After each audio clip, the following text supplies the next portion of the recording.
Good afternoon and welcome to another episode of A Sports Show with No Name. My name is Vincent Gilroy. This is Tom the Tank Egan. Big weekend this weekend, UFC 196. Conor McGregor versus Nate Diaz. There was a press conference earlier on. If you haven't seen the press conference, go to UFC.com and check it out. Unbelievable. Great stuff from those. Tom, what do you think about that? Very interesting. I love the tank top that he was wearing, though. That was definitely badass. Sun's out, guns out for Andrew McGahan over there. Weird that it's a little cloudy over there. Well, I suppose Vegas could be anything. But yeah, very interesting. I was interested to hear the little bit that he said about how the Diaz camp is reacting to, like, you know, how Pete Carroll went to interview one of the guys and he was like, hold on a second, this guy's Irish, and he didn't want to...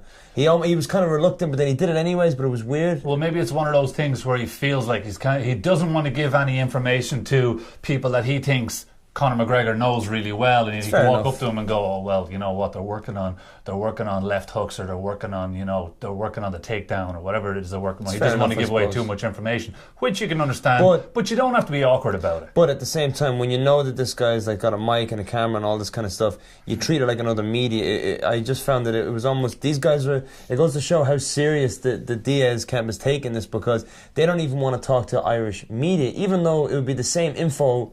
You know, they wouldn't give too much away to any regular media, so why wouldn't they not just give the same info to Irish media? But it goes to show how serious they're taking this, you know? Yeah, well, it's, that was interesting, all right, because as I said, it was a very, very awkward kind of kind of interview and setup, yeah. One thing that jumped out of my mind, not to cut you off, was the... Well, you do cut me off all the time. I'm just surprised you didn't use the word interject. Mr. Interjector right here. Bang. But the certainly whether Nick Diaz is using this as a chance to put himself in a little bit more light, you know, is one thing. But for sure, he's there to back up his brother, and I know for a fact that he'd throw down in a heartbeat. But it would 2 seconds, absolutely. Yeah. But that's the way they have been. They are that kind of close click crew. Him, Jake Shields, Gilbert Melendez. You know, the whole scrap pack thing. Like the word scrap pack didn't come from nothing. You know, those boys are literally ready to throw down at any one point. Yeah, I like the you know, I'm very close with my own brother, as you are with yours, so I really respect when two brothers really stick together and hold each other, you know, stand up for each other whenever. But it's interesting to see you know, such energy on that stage when after McGregor hit Diaz's hand. But also interesting to hear what Andrew had to say about a potential fight between McGregor and Diaz, and which Nick is Diaz. And Nick Diaz. That would be phenomenal. And I know he's thrown it out there. He's trying to throw shit at the wall and see what sticks. But that would be phenomenal. That could be phenomenal. Especially if this ends up being a close fight. If this ends up being a close fight, or if McGregor ends up knocking him out, which he's never been knocked out. He's been TKO'd but never been knocked out. But you know, it's like the whole, you want to get revenge for your little brother sort of thing. There'll be like Andrew said also, there would be a story behind that. Of course, and people love stories. That stories sell fights. People love stories. Yeah, bedtime stories. Sometimes I wake up in the morning and I read myself a little bedtime story, go back to bed.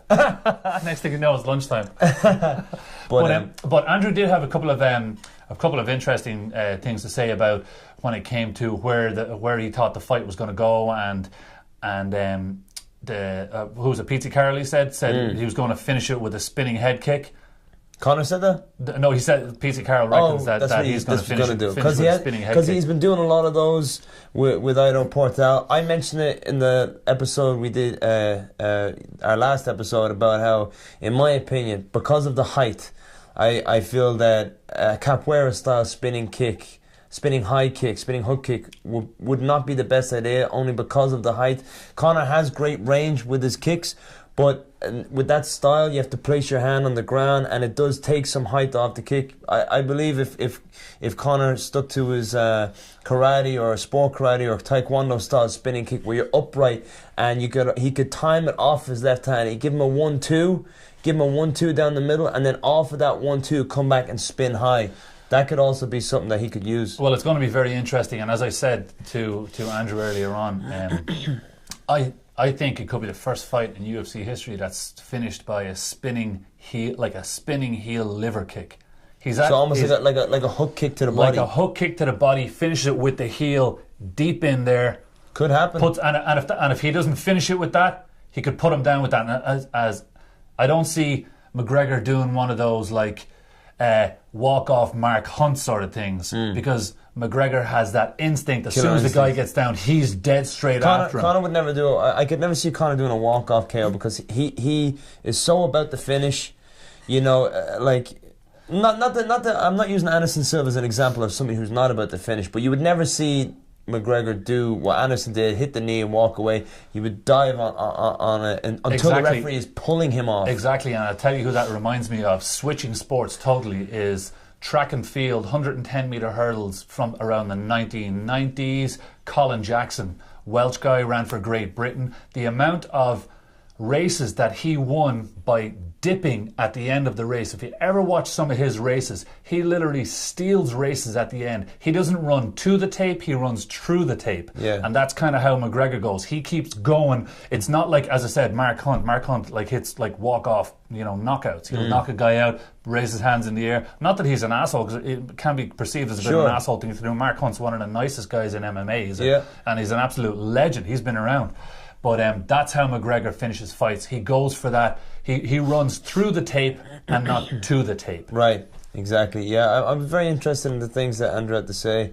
Very interested, of course, in the interview attire that you brought up about him and Ariel Helwani. How Ariel Helwani's taking a little bit page. Unbelievable. Even though Andrew McGann was wearing a sport coat in his interviews there in the media day, so that was funny. He never mentioned that. I tweeted out a photograph at Vincent Gilroy on Twitter of, it was Andrew McGahon, Ariel Helwani, and then there was another, I'm not sure what his name is, he was a British guy. He was asking questions at the press conference today. Exact same shirt. That's weird. Andrew McGann, he's starting trend.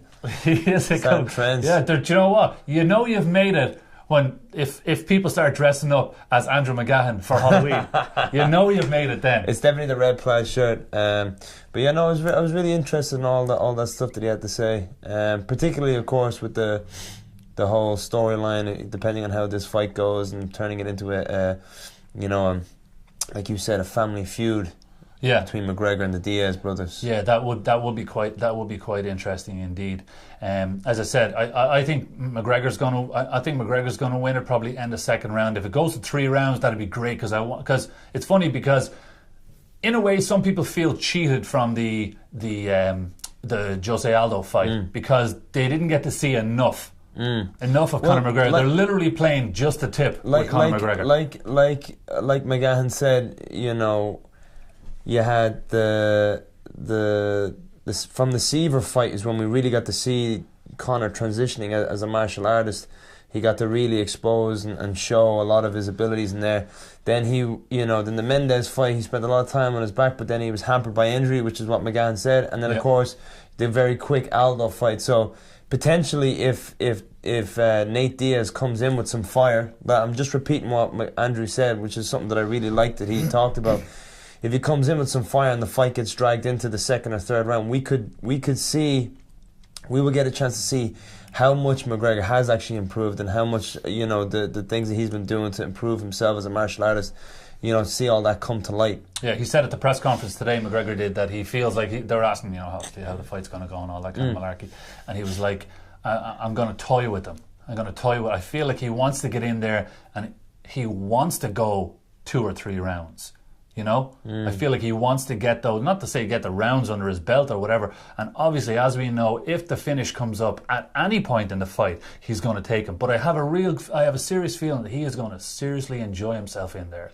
Yeah, because I feel like, you want to almost say Nate Diaz is still a huge threat, but he's nowhere near the threat of somebody like Jose Aldo. So a guy like Jose Aldo, you want to take him seriously and you want to put him away the second you get a chance, considering how high the stakes were involved in that fight. McGregor dragged it all out, all the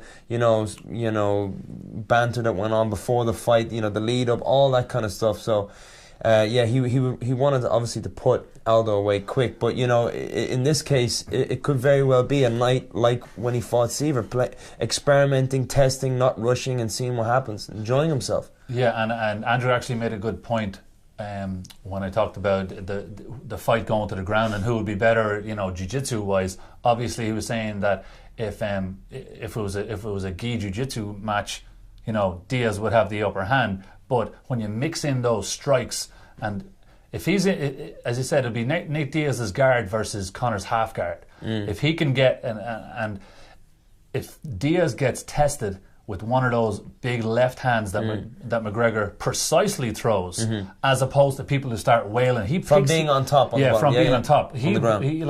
He doesn't wail in on people. He picks his punches, and he's very precise. Very precise, yeah. And Conor's got a great ground game, and you know, like the Mendes fight did not show how good of a grappler that Conor really is, because his knee was in such a bad way. I mean, I was in the training camp with him for that fight, and you know, he could literally only wrestle semi-live like 2.5-3 weeks out of that fight. Literally, when we found out Mendes, you know, was going to be the opponent, we could literally only that was kind of around the time where we could only start adding some resistance into our wrestling practice. And then of course, Mendes being a wrestler, we had to kind of put a little bit more emphasis on it, but it couldn't be too much because of the knee. So Conor really does have a great grappling game, phenomenal jiu-jitsu game, and yeah, I'm excited. I feel like, you know, both fighters are going to bring it, you know. Yeah, it's going to be very entertaining. Undercard of that fight, Holly Holm versus Misha Tate. We're going to touch on that. We're going to touch on that real quickly. Tom is definitely a big Misha Tate fan. I think he wants to. I love Holly Holm too. I love both of them. Love both Holly Holm and Misha Tate. I really love. I'd like to see Misha Tate take it. Would you? Yeah, because she has worked so hard throughout her career to get to where she is. She was never going to beat Ronda Rousey. Tell you what, that was never going to happen. If she beats Holly Holm and then retires, if she beats Holly Holm, drop, and then Ronda comes back, you know, I don't know, fuck it, be Holly Holm and then retire. I don't know, we'll see. But I don't think she's going to be Holly Holm. I don't think she is, but I would like to see her do it, because as I say, she's worked her whole career to get to where she is now. And if Rousey was the champion the whole time, there's no way Misha Tate would beat her. I think Ronda. Stylistically, Ronda wins that fight 10 times out of 10. But that's not the case. That's not the case when it comes to a fighter like Holly Holm. Yeah. It's a little different. She can turn this into a dirty fight. She can turn this into a ground and pound kind of fight. I think to be quite honest with you, as much as I love Misha Tate, Holly Holm is just a level. She's an animal. Like her boxing is 2 levels above the next person down. She'll just be sparring with John Jones, for crying out loud, and you see her, and it looks like she's kind of out slicking him a little bit here. I know they're not going bang, they're not going hard, but still, you know, she can put it to anybody. The only one, I think, in all of the women's divisions, the only person with boxing close to her would be Joanna Jędrzejczyk. In the women's, in all of women's, not just in the 35. Yeah. Well, she's got just phenomenal stand up and scrappy stand up. That's absolutely the game. She's very game. Joanna is. She can take a punch and she can give a punch. Yeah, absolutely. But that's it. We are going to sign off now. Thank you guys for watching. Enjoy the fights this weekend. I am absolutely pumped. I can't wait. And we will be back next week with a review of hopefully another McGregor win. And it should be entertaining. Thank you guys for watching. I'm Vincent Gilroy. You can catch me on Twitter at Vincent Gilroy. Tom the Tank Egan, aka Tank Egan on Snapchat, and at Team Egan MMA. Catch you guys.